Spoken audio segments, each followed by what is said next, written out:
வணக்கம். இன்னைக்கு Rachel பிரதீபாவின் motivational வீடியோவை பார்க்க வந்தவங்க அனைவருக்கும் மிகுந்த நன்றி.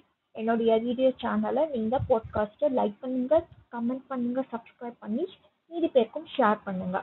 இன்னைக்கு நான் பார்க்க போற முக்கியமான ஒரு விஷயம் என்ன என்றால் மனுஷனுடைய எண்ணங்கள் பத்தி தான் பார்க்க போறோம். அதுல நம்மளுக்கு உருவாகிற பயம், கவலை இல்லைன்னா பதஷ்டம், இந்த மூணுத்துக்கும் அடிப்படையாக அதற்கு ஒரே ஒரு ஆங்கில வார்த்தை ஆங்ஸைட்டி. இந்த ஆங்ஸைட்டியால உருவாகும் கோளாறு, மனக்கோளாறு, அதுதான் நம்ம பதக்கடிப்பு கோளாறு. இந்த பதக்கடிப்பு கோளாறு எப்படி வீழ்த்துவோம் அப்படின்றத நான் இன்னைக்கு பார்க்க போகிறோம். இந்த பதக்கடிப்பு கோளாறு, அந்த பதக்கடிப்பு கோளாறுடைய காரணங்கள் தான் அது வெவ்வேறு வகைகளா பிரிக்கக்கூடிய காரணங்கள் வகைகளாக பாகுபாடு வகைப்படுத்தியிருக்கிறார்கள். முதல்ல போதைப் பொருள் அல்லது ஆல்கஹால், இந்த மாதிரி போதைப் பொருள்களுக்கு அடிமையா இருக்கிறவங்களுக்கு உருவாகிற பதகளிப்பு கோளாறு, அதனை நம்ம போதைப் பொருளால் தூண்டப்பட்ட பதகளிப்பு கோளாறு அப்படின்னு சொல்லுவோம். பின்ன அடுத்தது எதனால் உருவாகுது அப்படின்னு பார்த்தோம்னா, நம்மளுக்கு ஒரு நோய் உருவாகிறது. இப்போ ஒரு ஆப்ரேஷனுக்கு போறோம், இல்லை ஒரு சர்ஜரிக்கு போறோம், இல்லை டாக்டர்கிட்ட போறோம், சின்னதாக ஒரு ஃப்ராக்சர் வரும். அப்போ ஸோ ஹாஸ்பிட்டல்ல உருவாகிற மருத்துவ நிலை, அதாவது கேன்சர், கடைக்கட்ட நோய்கள் உருவாகிற அந்த மருத்துவ நிலையின் காரணமாக உருவாகிற கோளாறு, அதுதான் பதகளிப்பு கோளாறு. இது நம்மளுடைய மனோ தெம்பு இல்லாதனால நம்மளுடைய மருத்துவ சிகிச்சை பலன் இல்லாம போகிறதுக்கு காரணமாக இருக்கக்கூடும். அடுத்தது அப்பாவும் அம்மாவும் பிரியறதுனால ஏற்படுற சின்ன பிள்ளைங்களுக்கு ஏற்படுற பிரிவு அற்ற கோளாறு. யார்கிட்ட இருக்க போறோம், டைவர்ஸ் கேசஸ் சொல்றோம்ல, அதனால ஏற்படுற பிரிவு அற்ற கோளாறு சின்ன பிள்ளைங்களுக்கு நடுவுல. அடுத்தது என்ன அப்படின்னு பார்த்தோம்னா, பொதுவாக்கப்பட்ட பதகளிப்பு கோளாறு. அதாவது வீட்டுல நடைபெற எலக்ட்ரிசிட்டி போனா, வெளியில நாய் குலைச்சா, இல்ல மாச சம்பளம் கொடுக்கறது, இல்ல வீட்டுல வாடகை வாங்க வர்றது, நம்மளுக்கு பண கஷ்டம் இருக்கிறனால, ஸோ இந்த மாதிரி சின்ன சின்ன விஷயங்கள், சின்ன சின்ன காரணங்கள். அடுத்தது என்ன செய்யணும், ஐயோ நேரத்துக்கு பஸ் பிடிப்போமா, அந்த மாதிரிலாம் நடக்கிறது தான் பொதுவாக்கப்பட்ட பதகளிப்பு கோளாறு.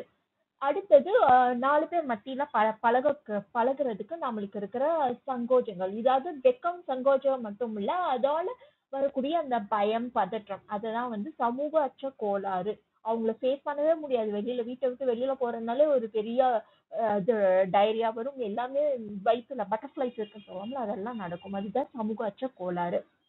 கடைசியா இருக்கிறது தான் பயம். மேல எனக்கெல்லாம் மேல அத ஹைட்டை பார்த்தா பயம், இல்ல காக்ரோச் பார்த்தா பயம், ஸோ பூச்சிப்பட்டைகளை பார்த்தா பயம், சிலருக்கு ரத்தம் பார்த்தா பயம். ஸோ இந்த மாதிரி இருக்கிற பயத்தால் வர, அதாவது பேனிக் அப்படின்னு சொல்லுவோம்ல, அதனால் ஏற்படுற திகில் கோளாறு. கடைசியா நான் ஒரு கோளாறு இன்க்ளூட் பண்ணிக்கிறேன். இது அதிகமா பட மாட்டேங்கிறது. பட் ஆனா எனக்கெல்லாம் உருவாகினதுக்குரிய ஒரு காரணமாக இருந்த இது டெக்னாலஜி. அதாவது கம்ப்யூட்டர் கிரைம், இல்ல அதிகமா கம்ப்யூட்டரால அடிக்ஷன் ஆறாங்கல்ல, எந்த நேரமும் கேஜெட்ஸ் பாக்குறாங்க. அப்ப கேஜெட்ஸே இல்லாம கையில எடுத்துட்டோம்னா ஐயோ அவ்வளவுதானே, ஒரே கஷ்டம் ஆயிடும்.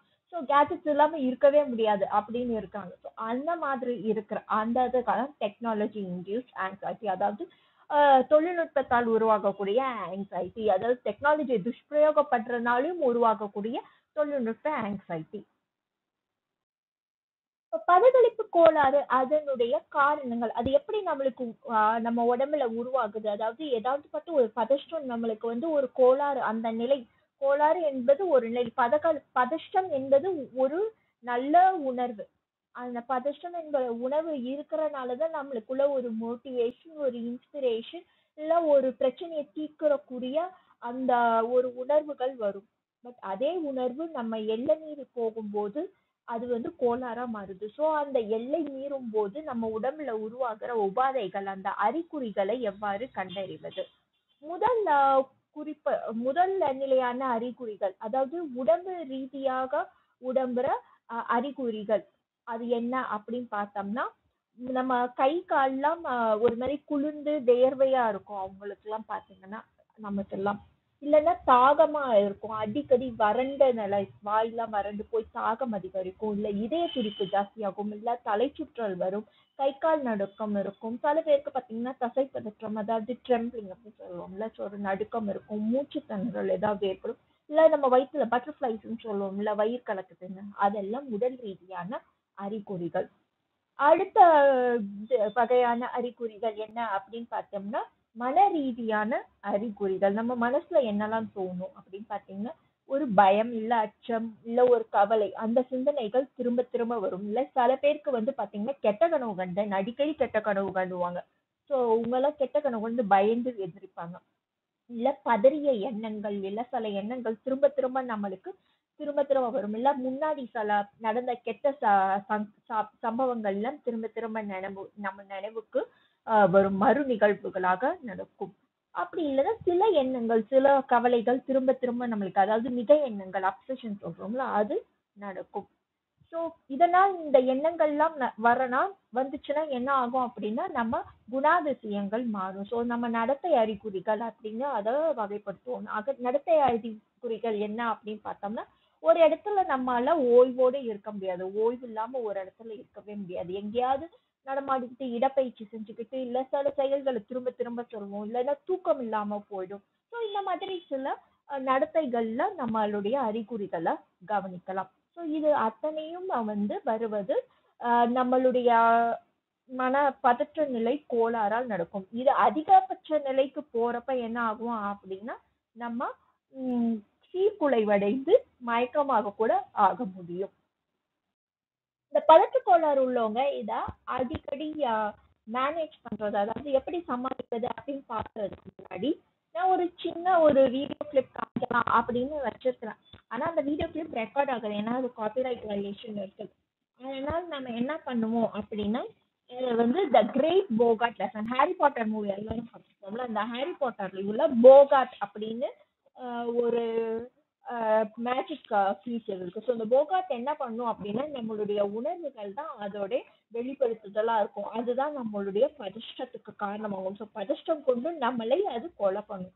ஸோ அதை மீறணும் அப்படின்னா என்னன்னா, அதை கேலி பொருளா மாத்தி நம்ம நினைச்சோம்னா அது அந்த உருவமாக மாறும்போது நம்ம பதஷ்டம் ஒண்ணும் இல்லாம போய் அது ஒரு நம்மளுக்கு பிரச்சனையே இல்லாம போகும். அதுதான் கிரேட் போகாட் லெசன். இந்த நியூஸ் கிளிப்பை நான் URL என்னுடைய டிஸ்கிரிப்ஷன்ல வைக்கிறேன். அதை நீங்க கிளிக் பண்ணி பார்த்துக்கோங்க.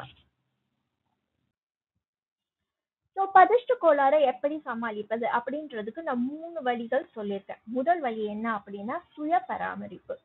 சுய பராமரிப்பு அதாவது அறிகுறிகளை அறிஞ்சு அந்த அறிகுறிகளை எப்படி சமாளிக்கிறது அப்படின்னு முன்கூட்டியே யோசிச்சு வச்சுட்டோம்னா, நம்மளுக்கு இல்லைன்னா நம்மளுக்கு பதஷ்ட கோளாறு நிலைக்கு போகுது அப்படின்னு தெரிஞ்சு வச்சுக்கிட்டோம்னா, அதை கட்டுப்படுத்துறதுக்குரிய வழிமுறைகளை நினைப்போம். நம்மளுடைய குறைகளை நாம் அறிந்து கொள்வது. காஃபி, மது போன்ற போதைப் பொருட்களை நம்ம கம்மிப்படுத்திக்கிறது, கட்டுப்படுத்துதல். மேலும் தவறாமல் மருந்து எடுத்துக்கிறோமா, மருந்துகளை தவறாமல் உண்ண வேண்டும். அது எல்லாத்துக்கும் மேல பதஷ்ட கோளாறை கட்டுப்படுத்துறதுக்கு முக்கியமானது என்னன்னா, நல்ல ஓய்வு. நல்ல சத்தான உணவு, நல்ல வாழ்க்கை முறை இருக்கணும். அதாவது சுய பராமரிப்பு நல்லா சீராக இருந்தாலே பதஷ்ட கோளாறை நம்ம நல்லா கட்டுப்படுத்த முடியும். அடுத்து 2வது முறை என்ன அப்படின்னு பாத்தீங்கன்னா, சமூக ஆதரவு. அதாவது நம்மளை சுத்தி பத்தி இருக்கிற மீதி பேர்களுடைய பச்சாதாபங்கள். அந்த பச்சாதாபங்களை நம்ம வாங்கிக்கவும் செஞ்சுக்கணும், அனுபவிக்கவும் தெரியணும், கொடுக்கவும் தெரியணும்.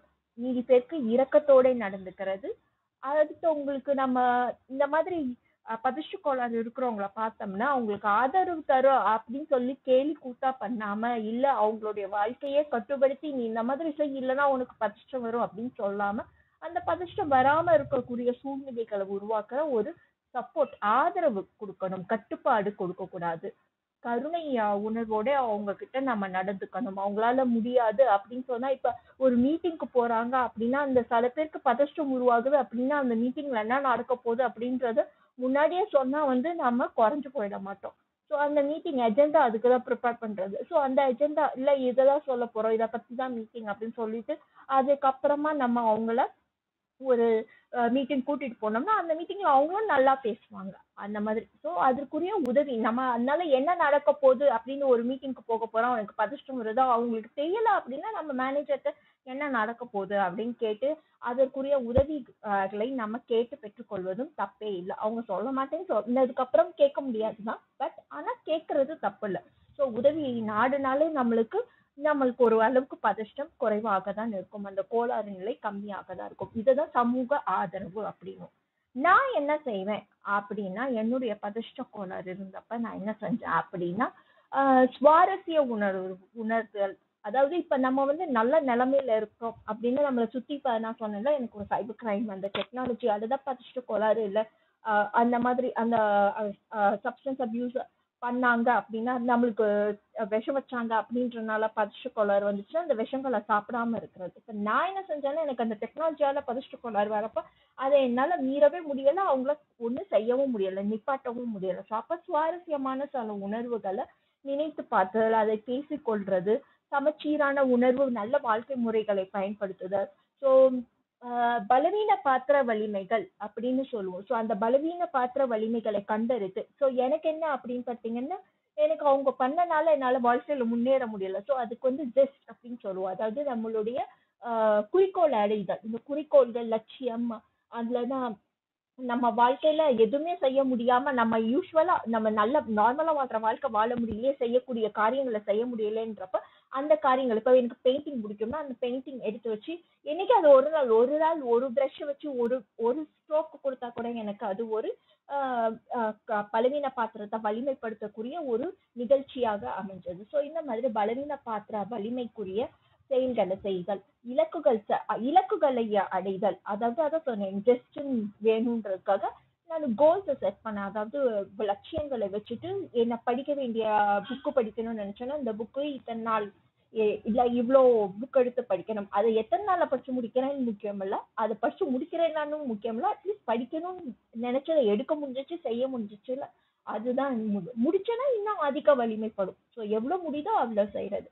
ஆறுதல் மண்டலத்தை வரையறுத்துதல். அவங்க நம்மள துன்புறுத்துறவங்க நம்ம மீறி அதாவது சோசியல் ஆங்ஸைட்டி அஃபெக்ட். எனக்கு வந்து என்னுடைய நிலைமையில கம்ப்யூட்டர்ன்றனால அவங்க துன்புறுத்தவங்க வந்து எந்த ஆறுதல் மண்டலத்துல எவ்வளவு தூரத்தை, அதாவது கம்ஃபர்ட் ஜோன்னு சொல்லுவோம்ல, அதை எப்படி மீறி வராங்க அப்படின்றத தெரிஞ்சுட்டு அதை நீ பண்ணாதீங்கன்னு சொல்ல முடிஞ்சா சொல்ல முடியும், சொல்ல முடியாதப்ப நம்ம ஆறுதல் மண்டலத்தை எப்படி ஒரு வகையில ஒரு பவுண்டரி அப்படின்னு வச்சோம்னா ஒரு கதவு மூடுனா அடுத்த கதவு திறக்குதுன்றோம்ல, அப்ப அடுத்த கதவை திறந்து வச்சோம்னா நம்மளுடைய ஆறுதல் மண்டலம் வரையறுத்துதல் வேற மாதிரி வரையறுத்துக்கலாம். ஸோ இதனால நம்மளுடைய பதற்ற கோளாறை நம்மளால மேனேஜ் பண்ணிக்க முடியும். இதுதான் நான் செஞ்சது என்னுடைய பதற்ற கோளாறை மேனேஜ் பண்றதுக்கு.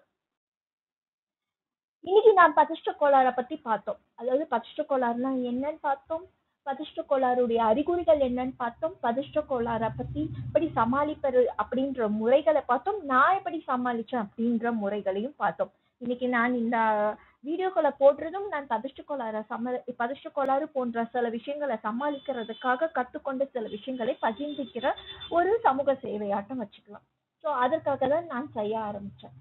ஸோ இதை முடிக்கிறப்ப நான் ஒரு பைபிள்ல வர ஒரு வாக்கியம், அதனால எனக்கு வந்து பைபிள் முக்கியம்ன்றதுனால நான் பைபிள்ல வர ஒரு வாக்கியம் எனக்கு ரொம்ப நெருக்கமாக இருந்தனால் அதை நான் கூறி முடித்துக் கொள்கிறேன்.